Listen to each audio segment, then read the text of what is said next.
Bueno, es una gran bendición estar conectados a través de este prodigioso medio que es el Internet y descubrir el poder de penetración social que tiene esta herramienta extraordinaria de la cual nos estamos valiendo ahora para esta conferencia global y bendecir a todas las personas que están conectados, todos los que han visto en esta red apostólica Rema un recurso de Dios para la edificación, para el equipamiento, para la perfección de los santos y de esta manera realizar un trabajo mucho más excelente para Dios.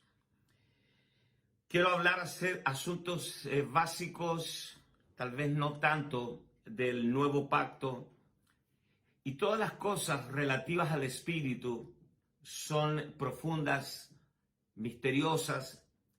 Necesitamos entenderla con la inteligencia espiritual y necesitamos ser socorridos por Dios de nuestra condición natural de oír y que sean despertados los oídos del Espíritu, el entendimiento espiritual, que estemos plenamente habitando en el hombre espiritual, que discierne las cosas del Espíritu, que entiende la mente del Señor, para que podamos tener máximos frutos, ganancia absoluta en oír esta palabra. El nuevo pacto es mucho más que una mejor interpretación de la Escritura. El nuevo pacto es mucho más que una dispensación del cronos, un tiempo. El nuevo pacto no es solo un asunto legal donde a través de la legalidad de Dios podemos tener nuevas ofertas divinas, nuevas garantías, etc. El nuevo pacto pudiera ser todo eso, pero es mucho más que eso. El nuevo pacto y el pacto eterno dice el libro de Hebreos que está fundado sobre el poder de una vida inconmovible, de una vida incorruptible. Y esta vida es la vida Zoe, la vida de Dios. Cuando nosotros consideramos el relato del Nuevo Testamento en el griego, encontramos 4 categorías de vida. Primero, la vida bios, que es la vida biológica que compartimos también con la creación animal, la vida biológica. Pero también está la vida psique, que es la vida del alma. También tenemos la vida anástrofe, que es un estilo de vida. Generalmente se usa para un estilo de vida desordenado. Y finalmente tenemos la más alta categoría de vida, que es la vida Zoe, la vida increada, la vida como origen. Dios mismo. Hace 2000 años atrás, la vida vino. Jesús dijo, yo he venido para que tengan vida y para que la tengan en abundancia.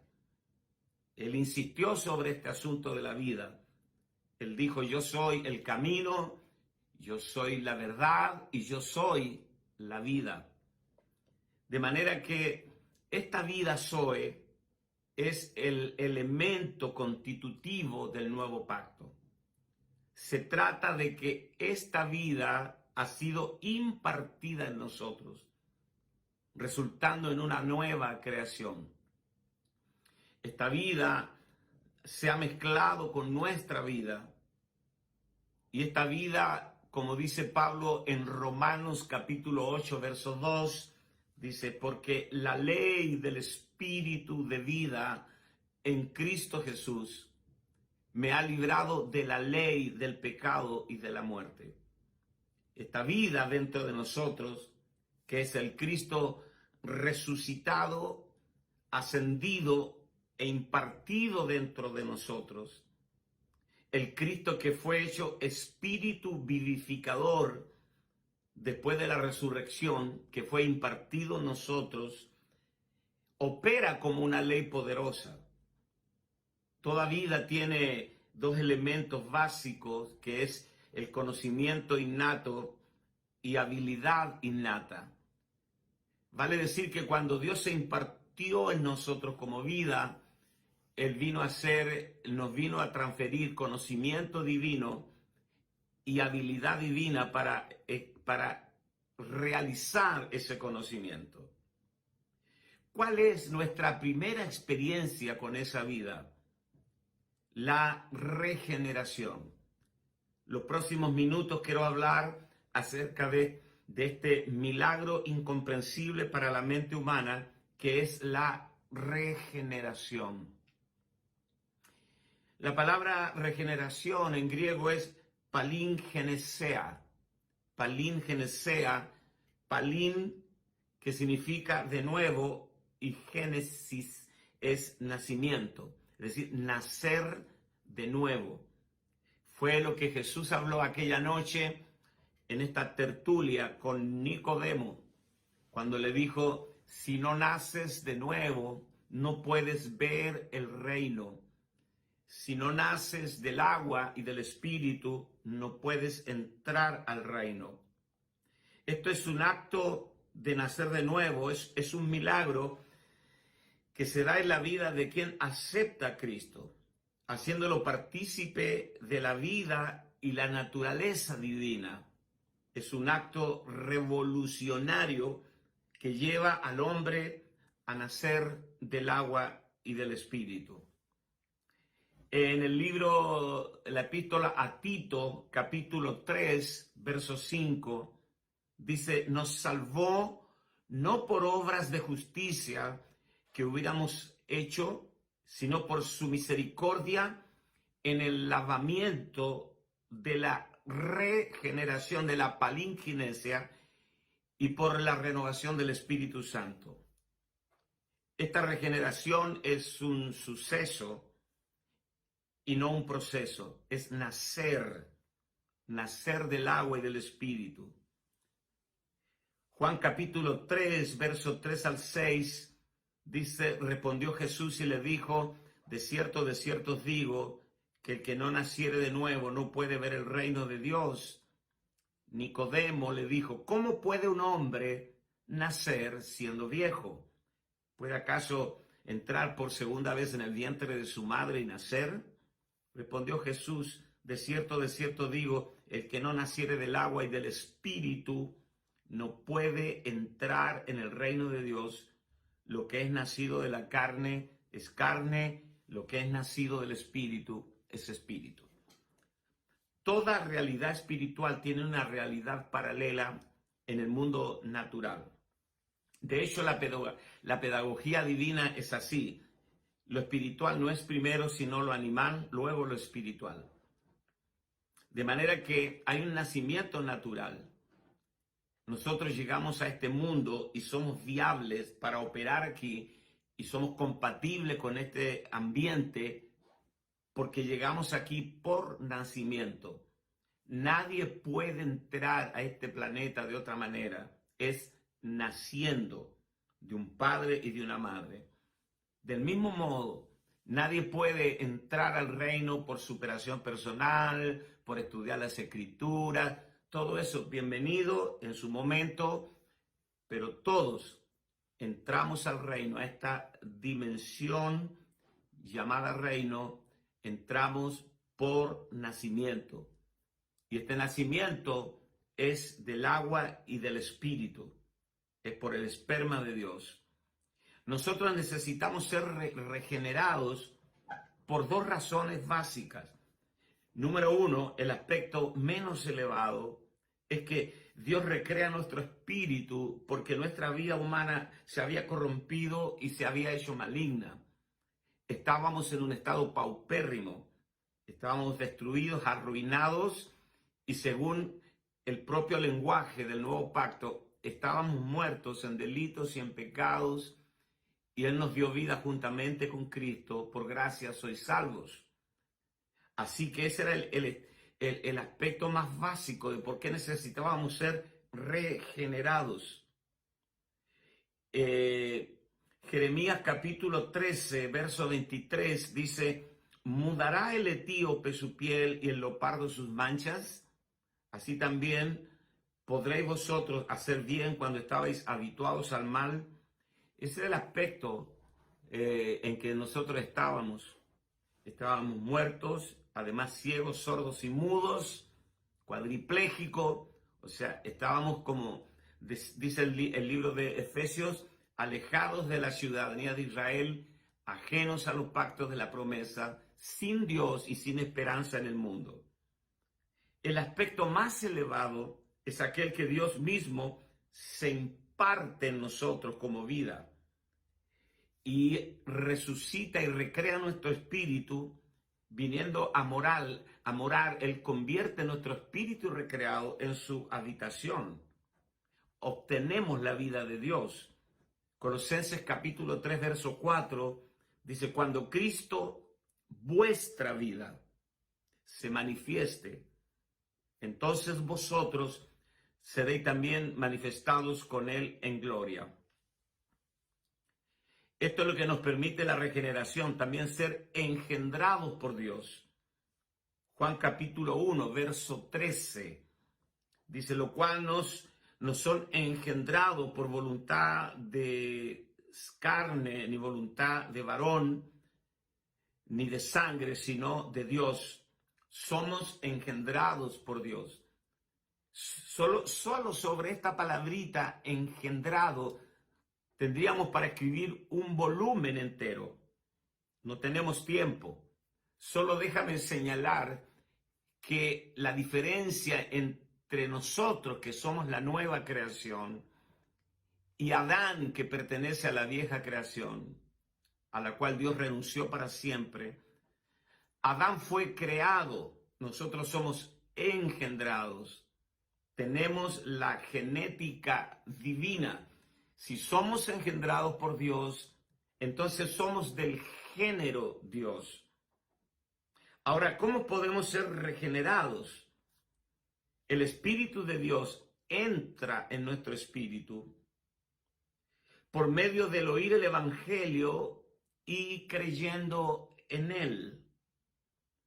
En Primera de Pedro, capítulo 1, verso 23, dice: siendo renacidos, no de simiente, el esperma de Dios, no de simiente corruptible, sino de incorruptible, por la palabra de Dios que vive y permanece para siempre.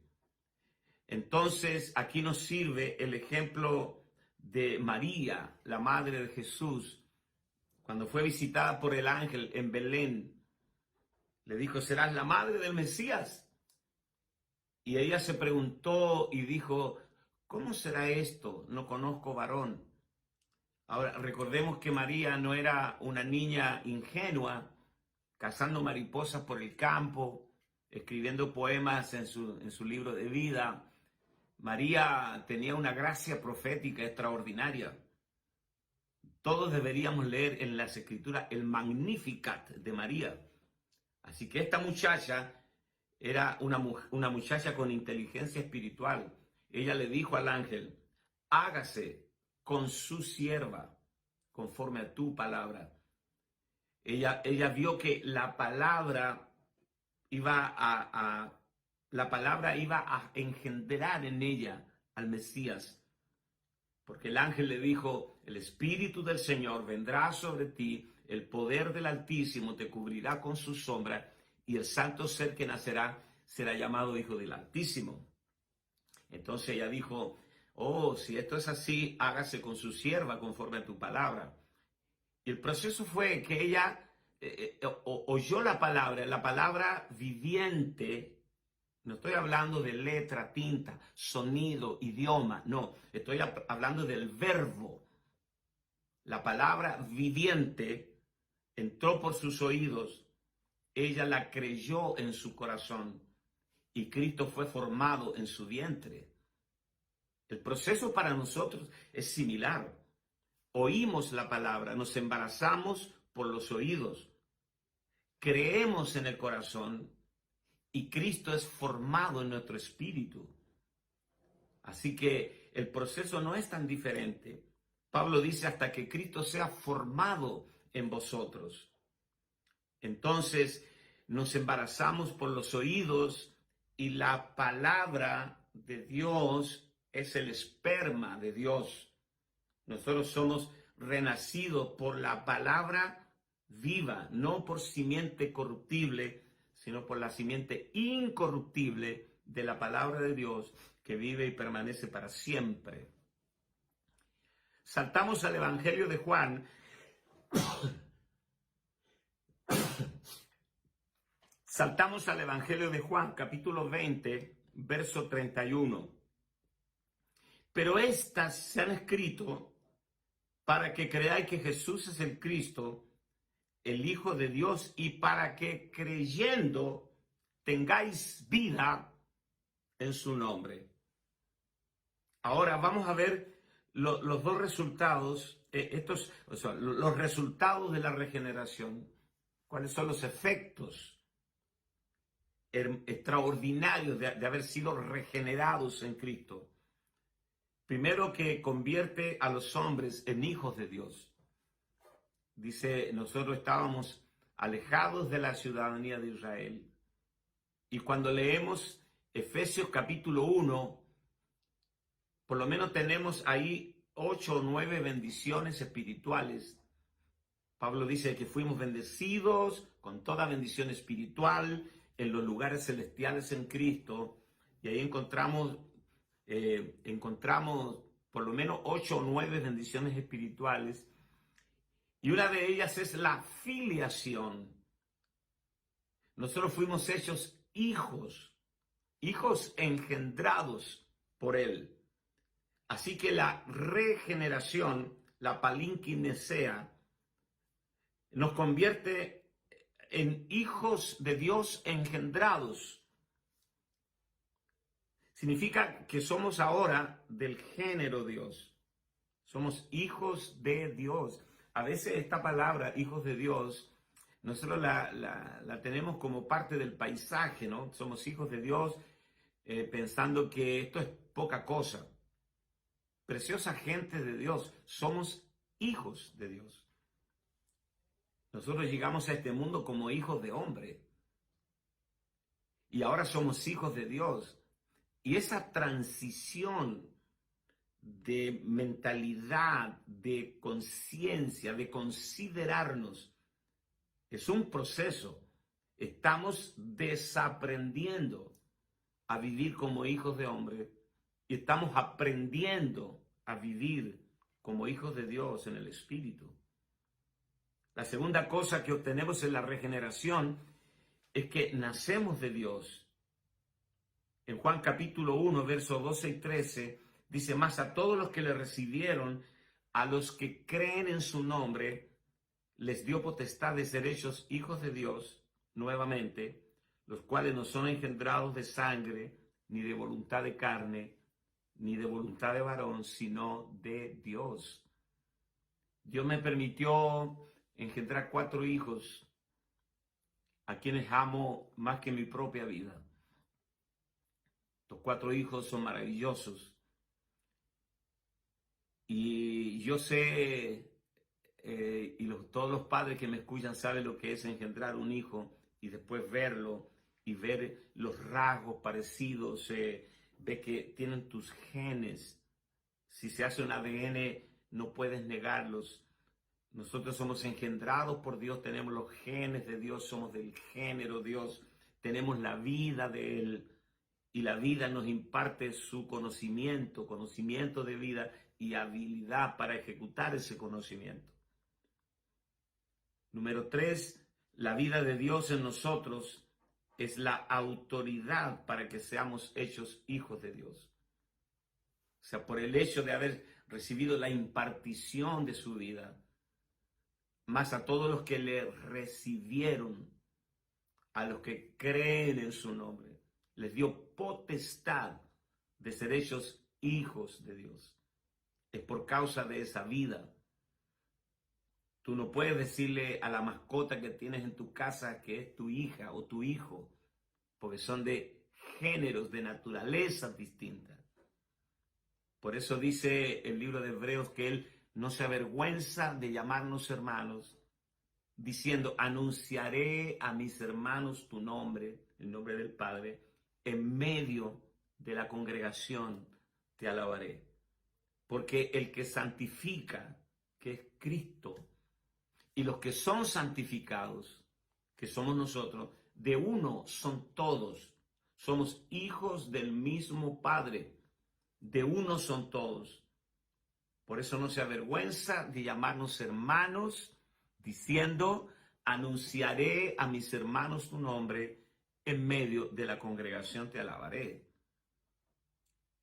El tercer beneficio o bendición que obtenemos en la palinquinesea, en la regeneración, es la vida de Dios en nosotros, la autoridad para que seamos hijos de Dios.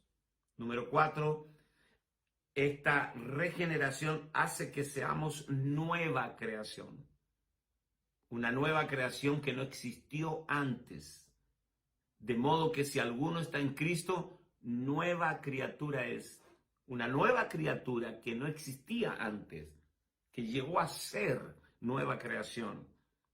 Quiero decirte que todo el género adámico está siendo abolido, llevado a su final en la obra consumada de la cruz.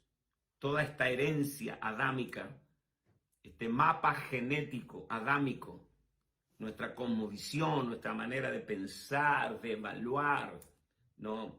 Cómo leemos el entorno, las cosas que nos agradan o nos desagradan, tus preferencias, tus hobbies, todo aquello que viene del género adámico está siendo llevado a su final por la obra consumada de la cruz.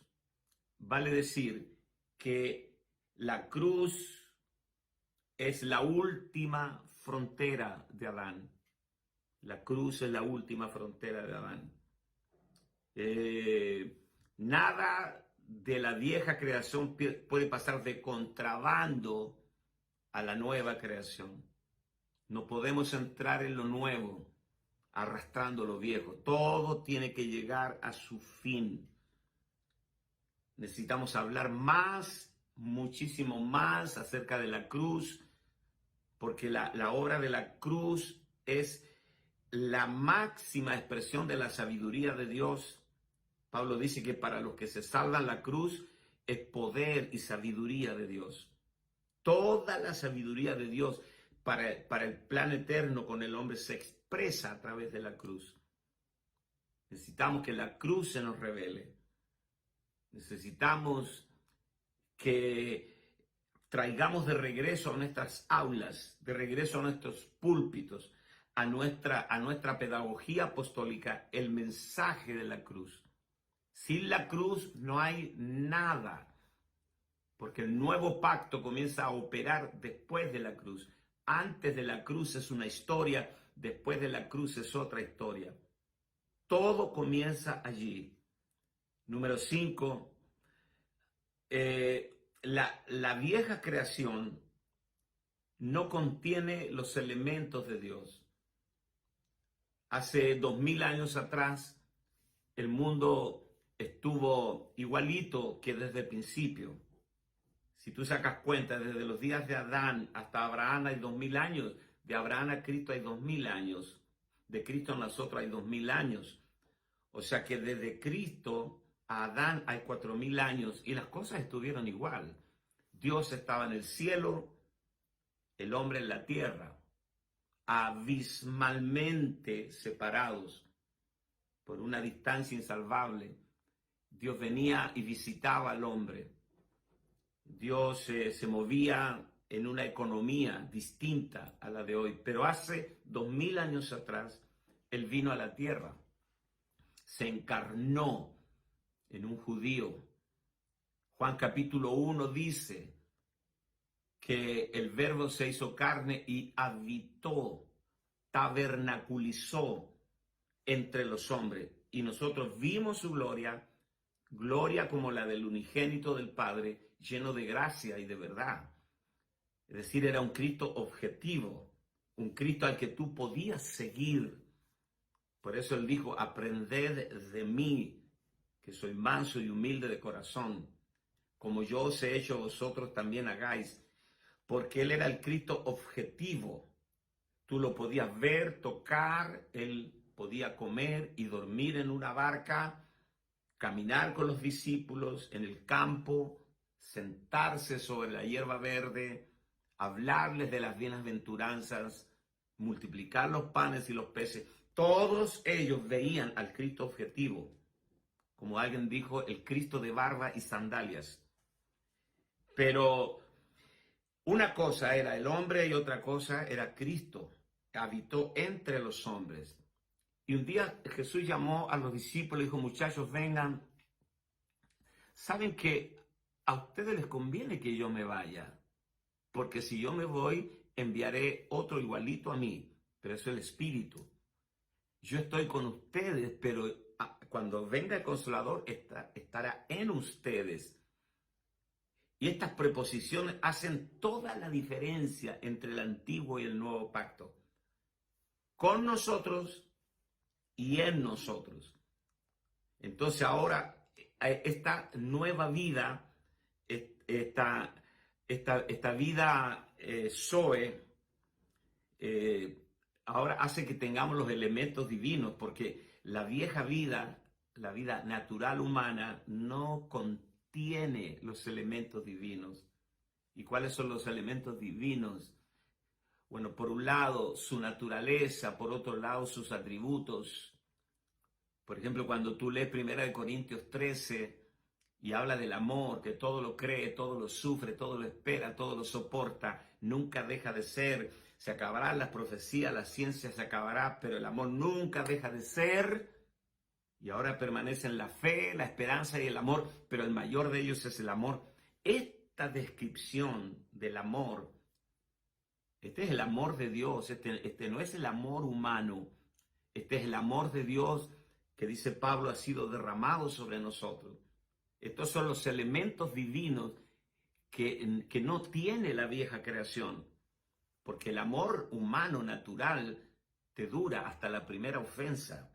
Después nuestro amor cambia, se resfría, con la misma vehemencia que amábamos, ahora odiamos, porque la vieja creación no tiene los elementos divinos, pero la nueva creación sí los contiene.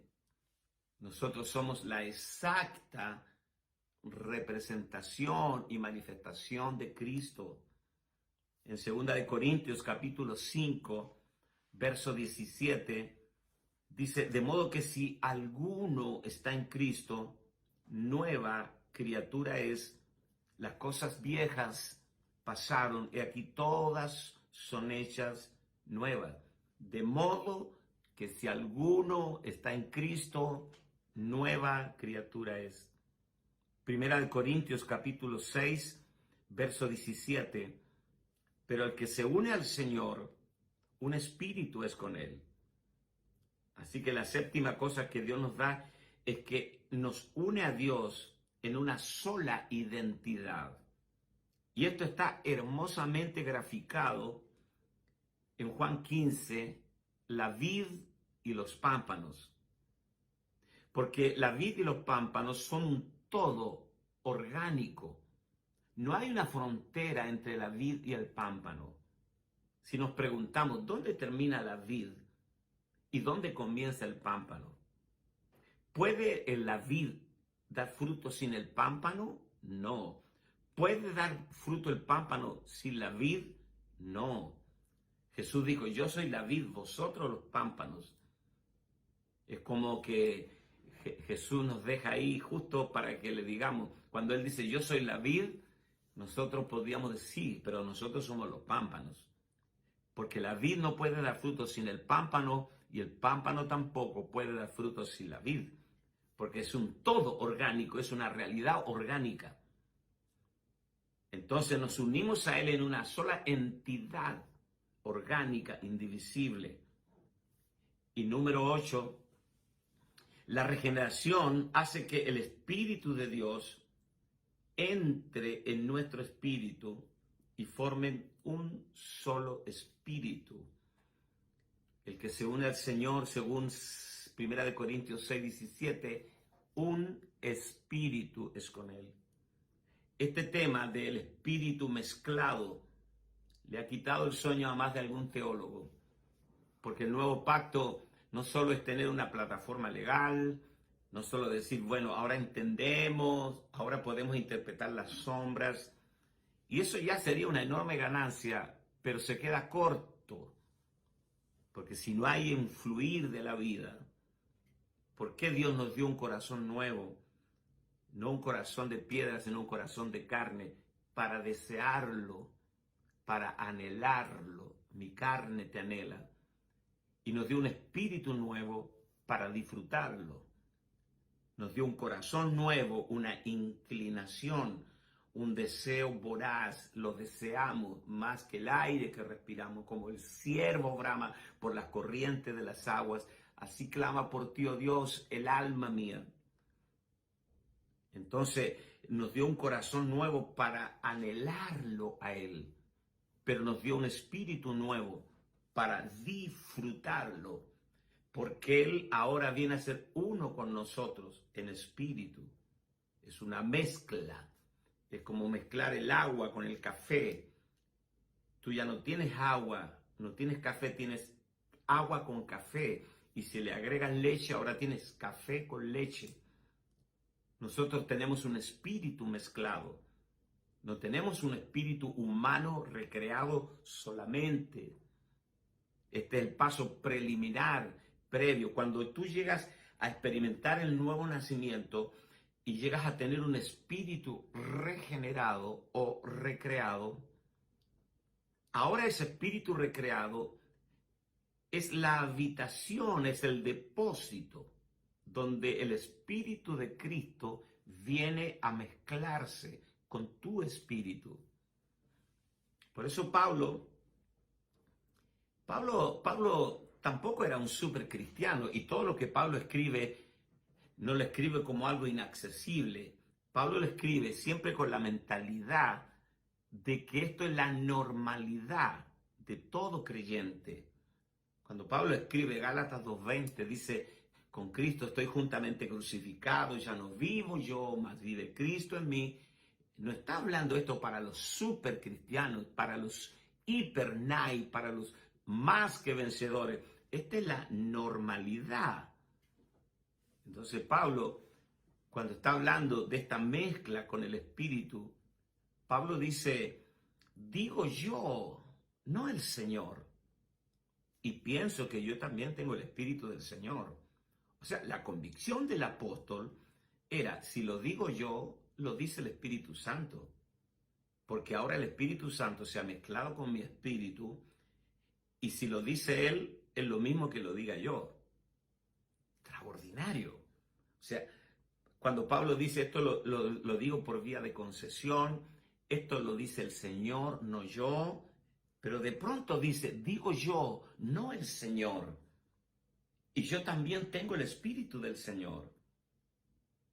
Si vamos al Apocalipsis, por ejemplo, cuando Dios le dice a Juan: escribe a las iglesias de Asia, y en cada carta dice: el que tiene oídos para oír, oiga lo que el Espíritu dice a las iglesias. El que tiene oídos para oír, oiga lo que el Espíritu dice a las iglesias. Eso fue al principio del Apocalipsis. Una iglesia híbrida, una iglesia promiscua, la iglesia de Pérgamo, súper promiscuo, ¿no? Una iglesia casada con el Estado, una iglesia que soportaba las doctrinas heréticas.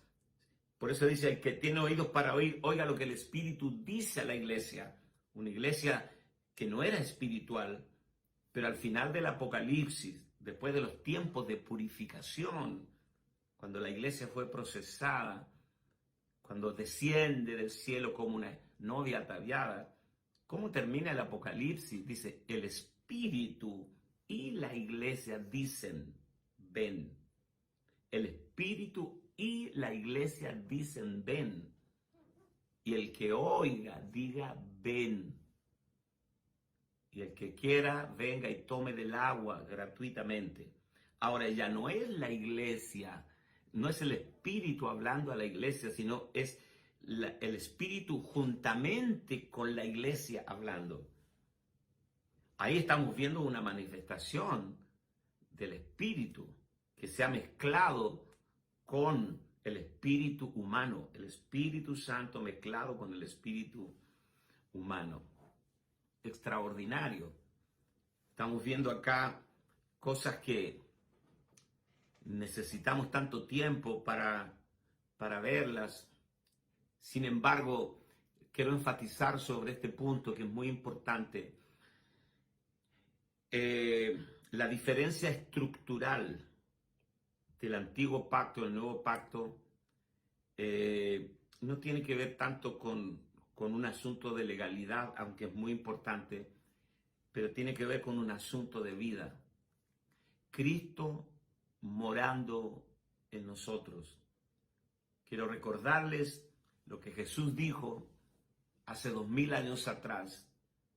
Él dijo: de todos los nacidos de mujer, nunca se levantó alguien más grande que Juan. Pero el más pequeño en el reino, mayor es que Juan. Otra vez, de todos los nacidos de mujer, eso incluye todos los santos del Antiguo Testamento, los profetas, Abraham, Moisés y toda esa gente que están en Hebreos 11. De todos los nacidos de mujer, nunca se levantó alguien más grande que Juan. Estaba refiriéndose a Juan Bautista, pero el más pequeño en el reino, los engendrados por el agua y el espíritu, de lo que habló Jesús a Nicodemo, los que fueron engendrados por Dios, el más pequeño en el reino, mayores que Juan. Porque esto tiene que ver con la cercanía de Cristo, con qué porción de Cristo tú tienes, cuánto de Cristo hay en ti. ¿Por qué Juan Bautista era más grande que Abraham, más grande que Moisés? Porque Abraham lo vio de lejos, a él lo tuvo lejos. Dice: Abraham se gozó al ver mi día. Eso dijo Jesús. Porque los judíos le dijeron: ¿cómo tú dices conozco a Abraham? No has cumplido 40 años. Y él dijo: antes que Abraham fuese, yo soy. Y Abraham se gozó al ver mi día. Y de Moisés, dice el libro de Hebreos, Moisés se sostuvo como viendo al invisible. O sea, ellos vieron a Cristo en el futuro. Pero Juan es más grande que ellos porque Juan lo tuvo enfrente, en las turbias aguas del Jordán, y lo bautizó. ¡Wow! Lo bautizó. Por eso, por tenerlo tan próximo, él es más grande que Abraham. No tiene que ver con Abraham ni con Moisés. Tiene que ver con la medida que portamos de Cristo. ¿Y por qué el más pequeño en el reino es mayor que Juan?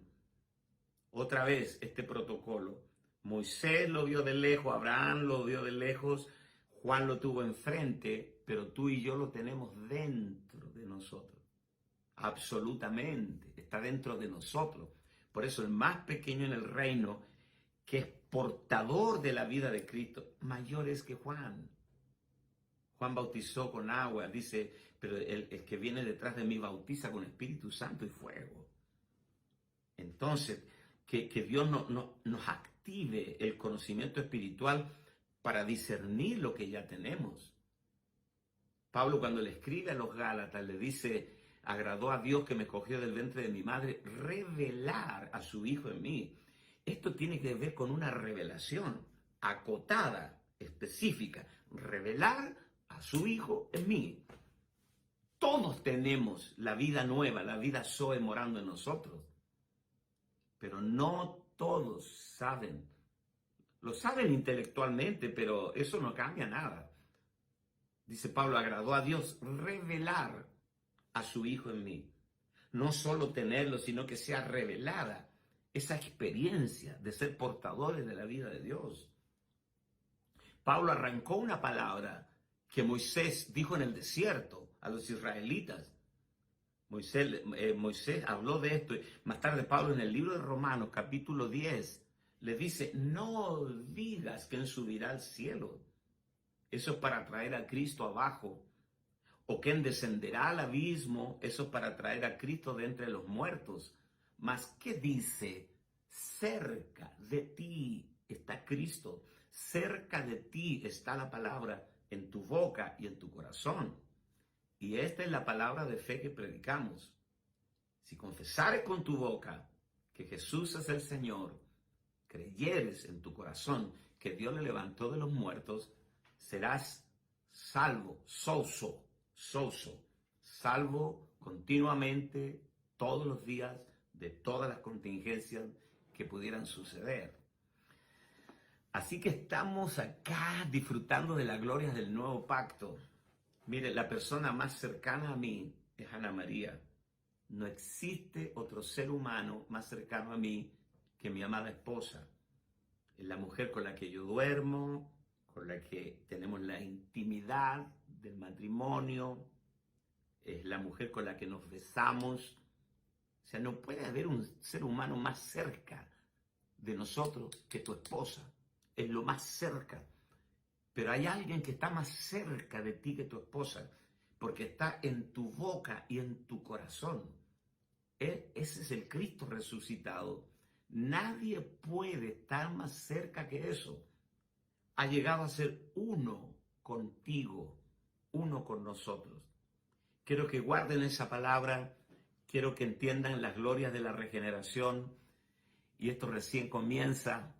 Qué extraordinario poder estar juntos en tiempo real a través de las ondas del internet. ¿Quién lo hubiera dicho hace 20 o 30 años atrás?